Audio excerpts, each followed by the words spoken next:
Hi, my name is Allan. Welcome and thank you for tuning in. In this talk, I want to share with you three things. First, I want to say a little about how I became a humanist, about what attracted me to humanism. Next, I'll share a little what humanism means to me. I'll outline what I think are the three guiding principles of humanism. Finally, I want to explore briefly a humanist view of the good life. What are the things that give our lives meaning and purpose? So, let me start by saying a little bit about my background. Sharing my story will illuminate how I came to see myself as a humanist and an atheist. My mother escaped with me as refugees from Hungary in 1957. This is a picture of the ship that brought us to our new home in Australia. I grew up in a poor northern suburb of Melbourne. Even though my life was a struggle, I always found solace in books about the natural world. What first piqued my curiosity were the stars and the planets. What were they made of? How many are there? Even today I'm still fascinated by this mysterious world of galaxies, neutron stars and supernova. After a while, I found there were other interesting things to learn about. I got enthralled by the science of chemistry. What are atoms made of? How do these atoms combine into the endless array of molecules that make up our ordinary day-to-day objects? Encouraging me in my interests were my primary and secondary school teachers. Even though my school was not well resourced, I was fortunate enough to be taught by some wonderful and highly committed teachers who saw my potential. In my teens, I casually picked up a magazine on electronics. I quickly became fascinated with how transistors, diodes and other components combine to make up a radio or a television. That led me to study electronics at RMIT, with electronics becoming my first career. What intrigued me then and still intrigues me today is how the fundamental forces of nature interact with unseen molecules, atoms and quarks to create the dazzling complexity of the world we see. In all of my studies, what really stood out for me was one key lesson: that by using the scientific method, we can make sense of the world. We can understand how plants grow, the causes of disease, how humans evolved, and what makes the sun shine. As I found out later, it's this approach to understanding ourselves and our world that characterizes a humanist approach. This idea that the universe, in all its majesty and mystery, is understandable through rigorous scientific inquiry. At high school, I was also interested in politics and social studies. The late 1960s and early 70s were times of great political upheaval. Great controversies at that time included our participation in the Springbok Tour, whether we should compete with a nation that practices racism in sport. There were also massive demonstrations about our involvement in the Vietnam War. Was this a just war? And should we be spending billions of dollars on the space race to the moon when children are dying from want of food and medicine? These big moral and political questions of the day occupied my thinking. Here again, I was taught by a couple of fantastic teachers who probed and challenged us to ask and try to answer these hugely thorny questions. This active interest and participation in the great social issues of the day was another early marker for my latent humanist attitude. Humanists encourage all of us to play a positive part in the social groups to which we belong, our local communities, our state and our nation. But more than that, humanists impress on us that we are global citizens and that what we do at the local level impacts people in faraway lands that we will never see nor meet. For example, how we eject pollutants into the air, manufacture and dispose of plastics, and buy more clothes from the fast fashion industry than we will ever wear, impacts the child growing up in Somalia and Bangladesh. I'm so pleased to see how this humanist respect for truth and science on the one hand, and our recognition that we are truly living in a global village in which we are all responsible for each other, has been picked up by the young people of today. I'm thrilled that millions of people all over the world are taking the lead, from 16-year-old Swedish student Greta Thunberg and other great young leaders. Through the United Nations and Humanist International, humanists are campaigning for much greater international cooperation and collaboration to meet the very real threats to human existence and human welfare. But don't be fooled for a moment that humanists are only concerned about human welfare. Don't be fooled by the name humanism. From the time of the Enlightenment, leading humanists have been advocating taking into account the welfare of animals in our decision making. The person who started off the modern animal rights movement in 1976 with his book Animal Liberation is humanist Peter Singer.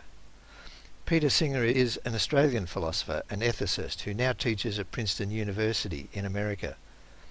When it comes to how we treat animals, what matters for a humanist is not whether they can think, but whether they can suffer. You may recognise that insight as being formulated by that great Enlightenment utilitarian philosopher, Jeremy Bentham. Here again, young people like you are taking the lead. I speak with many young people who are taking an active role in campaigning against the suffering of livestock that we see happening on an industrial scale. This is the humanist attitude in action. I see these same young people actively working in the effective altruism movement. A humanist recognises that in trying to do the most good that we can do, trying to minimise the suffering of humans and animals as much as possible, our resources are limited. With this humanist approach, we are applying scientific principles and methods in working out where we should spend our altruistic efforts for maximum impact. A great example of an organisation doing just that is GiveWell at givewell.org. I hope you are getting a flavour for why I'm attracted to a humanist approach to life. I want to change gears a bit now and talk a little about my life after school. But to make sense of that, I need to say a little about my church life while at school. When I was 12 years old and after an 8-week course of lessons, I received the Eucharist at our local Catholic church, St. Christopher's. Now, I can't remember what led me to do that. Perhaps my devout Catholic aunt had a hand to play in that. I do remember, though, that after I received my confirmation, I did not return to the church. Also, in my late teens, my stepfather suddenly decided that our family is going to attend a local Protestant church, St. Philip's. I quite enjoyed my time there, especially the Sunday school lessons that were run by a delightful young lady. As suddenly as my stepfather decided we were starting at the church, he just as abruptly decided we were no longer going. In all of this, as much as I liked the people in the church, I never really bought into the key Christian teachings. That the world was created in 6 days, that Noah saved a select few after a worldwide flood, that Jesus died for our original sin and rose from the dead on the 3rd day. For me, these teachings just plainly contradicted what we knew was possible, given our scientific view of the world, and also just did not make philosophical sense. In my late teens, I also started reading some of the seminal atheist and humanist writers, such as Julian Huxley, who was a grandson of Thomas Huxley, friend of Charles Darwin, and Bertrand Russell. That reading, along with my interest in science, primed me for what was to happen next. Following high school, I enrolled at RMIT. There I studied electronics for 4 years. In my class was a very committed Christian, Gary. Now, Gary and I were friends and we got on very well. It was our long conversations about religion that piqued my interest enough to enrol at La Trobe University for a degree part-time. My main interests were philosophy and the history of religions. I became interested in 2 key areas in philosophy. Firstly, how do we know stuff and how does the scientific method work? And secondly, what is the foundation for ethics and how do we decide the key moral questions of our time? These questions still interest me today. It was when I began my studies that I first joined our local Humanist Society, Humanist Victoria. It was called Humanist Society Victoria back then. We've only recently changed our name. In the last 4 years or so, I've become active again, and that's because I'm passionate about getting our lawmakers to use reason and evidence when deciding public policy and framing legislation. I'm also passionate about creating a society where every human being can reach their potential. Okay, that's a little about my background and what attracted me to humanism. You may be asking yourself, But what exactly is a humanist approach to life and living, and how does it differ from other approaches? I think the humanist approach can be summed up in these three themes or principles. 1. Reason and evidence. 2. Compassion and equality. And 3. Autonomy and dignity. Let's look briefly at each of these principles in turn. The first thing to note is that humanists respect reason and evidence. But what does that mean? Humanists think it is through the use of logic and reason that we reliably arrive at truths about ourselves and the universe. Conversely, we don't consider intuition and faith as reliable guides to knowledge. We think that our personal beliefs should align with the evidence put to us. In the social sphere, we think that public policy should be informed by the best scientific evidence we have available. This principle encourages us, for example, to get acting on climate change before it's too late. Applying the scientific method leads us to a naturalistic view of humans and the universe. Science teaches us that the visible universe is some 14 billion years old, that there are 4 fundamental forces of nature, and that life evolved over some 3.5 billion years of evolution on Earth, with Homo sapiens first appearing some 200,000 years ago. That doesn't mean that we know everything and that there are no deep mysteries yet to be solved. Scientists are working on figuring out what happens inside a black hole, how quantum entanglement is possible, and what is the nature of dark matter and dark energy. Perhaps the biggest and most elusive mystery is the nature of consciousness. How do the 80 billion neurons that make up a normal living human brain give rise to the feeling of love and the sensation of a rose? The next humanist principle is compassion and equality. Regard for other human beings and all other sentient creatures stands at the centre of the humanist outlook. Our feelings of empathy and our drive to act altruistically are encoded in our genes and reinforced through our upbringing. As Harvard University psychologist Steven Pinker described it, our desire to help those who are suffering reflects the better angels of our nature. But to whom ought we show our compassion? To our family? To our friends? Well, of course, but who else? For a humanist, what marks a truly moral act is one in which we treat people as equals, that is, where we treat people impartially. So, for a humanist, you ought not get special treatment just because you are white, wealthy, heterosexual, or male.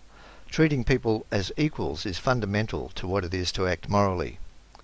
For humanists, this imperative to treat people with compassion and as equals did not come from above or beyond. It is a result of our long evolutionary history in which we evolved to form cooperative social groups. Let me illustrate this idea. Imagine for a moment this entire class went on a holiday by sea. Your ship became stranded on a desert island. None of the adults on the boat survive. You are left with some food, materials to make some shelter, and the natural resources on the island. To survive individually and as a group, what rules would you make to govern your behaviour? Would you decide on the rule, kill your classmates when you can get away with it? Would you choose, steal from the food store when no one is looking? Would you decide on, break your promises when you can't be bothered keeping them? Or would you, as a group, decide on the opposite? See, for a humanist, there is nothing mysterious or out of this world about the moral rules that we want others to live by. They are simply the rules that we must all conform to if we are to get the mutual benefits of cooperation, for us to survive and thrive. As civilizations have progressed, the range of people to which we show compassion and equal regard has expanded. Slaves, women, gays and lesbians, and our indigenous peoples are more and more treated as equals. This universalist ethos is best expressed in the Golden Rule, do unto others as you would have them do unto you. And it's at the core of what is best about the world's religions. Another way of expressing this universal regard for others is the utilitarian principle. Act so as to bring about the most happiness and the least suffering. The third humanist principle that I want to outline here is autonomy and dignity. With this principle, We affirmed that everyone should be able to go about their lives without unnecessary restrictions by the government and other people. We ought to be given our autonomy, the freedom to do what we want, to the maximum extent possible. Constraints on our freedom should occur only when our actions restrict the freedom of others or cause them harm. For example, it is this principle that motivated humanists for many decades to campaign against the laws that criminalised homosexuality. Humanists regard human freedom as an ideal because each of us is different. Each of us has our own unique talents and dispositions, drives and values. Global research shows that it is only by exercising our freedom that we can fully put our special capabilities and plans towards creating our own happiness. It is this capacity for happiness and suffering that also gives us our inherent dignity. Each of us is a unique sentient being, a universe in our own right. Each of us is a locus of consciousness. It is this belief in the inherent dignity of each person and of their worth as autonomous agents of their own future that humanists have campaigned hard for various legislative reforms. A recent example here is our fight for a person's legal right to die if they are suffering from intolerable and unavoidable pain. In a similar vein, humanists the world over campaigned for gays and lesbians to have the freedom to marry whomever they chose. I now want to say a little about the humanist conception of the good life. What is a worthwhile life and how ought we live it? The three humanist principles I've just described, I think, give us a way to think about what it is to lead a good life. Let me first mention that some people think that working out what is a good life is like working out what is a good knife. They think that we just need to work out what each is designed for. For a knife, its function is to cut. The humanist approach is to say that's fine for knives, but human beings don't have a function. Human beings don't have a purpose dictated from outside of the human race. A humanist considers that human beings determine their own purpose. This way of thinking is in line with the humanist principle of autonomy and dignity that I shared with you. Each of us has plans and projects that we wish to pursue. Some embark on a lifetime of service to the poor and dispossessed.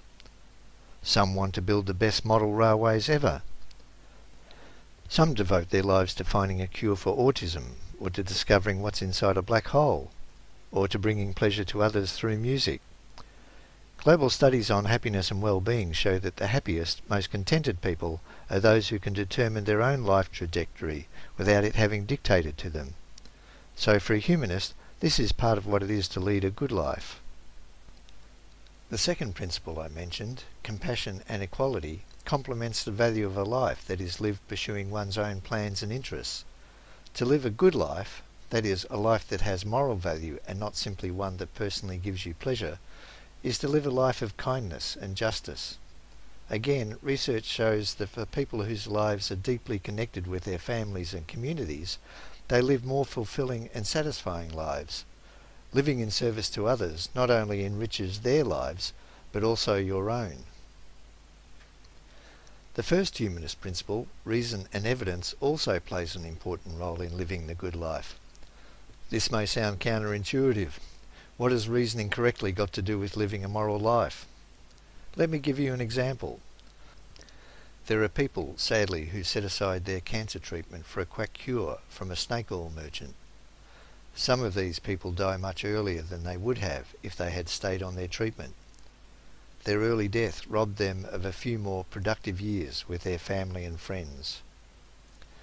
Perhaps the most alarming example on a global scale of how turning a blind eye to reason and evidence can rob us of a good life is our current climate catastrophe. If the world's governments continue to ignore the scientific evidence, with the inevitable result that our climate passes the global warming tipping point, billions of people will suffer. Billions will be impacted by increased storms, bushfires and floods, food and water shortages, rising sea levels, and wars over scarce resources. To finish up on a more positive note, I want to emphasise that for a humanist, there is not one way and one way only of living a good life. We each have our own talents and drives to make this world a better place, and in a way that is uniquely ours. Humanism is a truly pluralist worldview that cherishes diversity both in thought and action. Humanists are striving for a more tolerant world in which all of us can reach our potential while respecting the rights and freedoms of our fellow world citizens. So, in this talk, I shared with you what attracted me to the humanist outlook. Principally, its respect for reason and science and its deep engagement with the world. I outlined what I see as the three key principles of humanism: reason and evidence, compassion and equality, and autonomy and dignity. I ended with the humanist conception of what it is to lead a good life. At its heart, it's a life in which we continually search for the truth and strive to enrich the lives of others. Thank you for listening.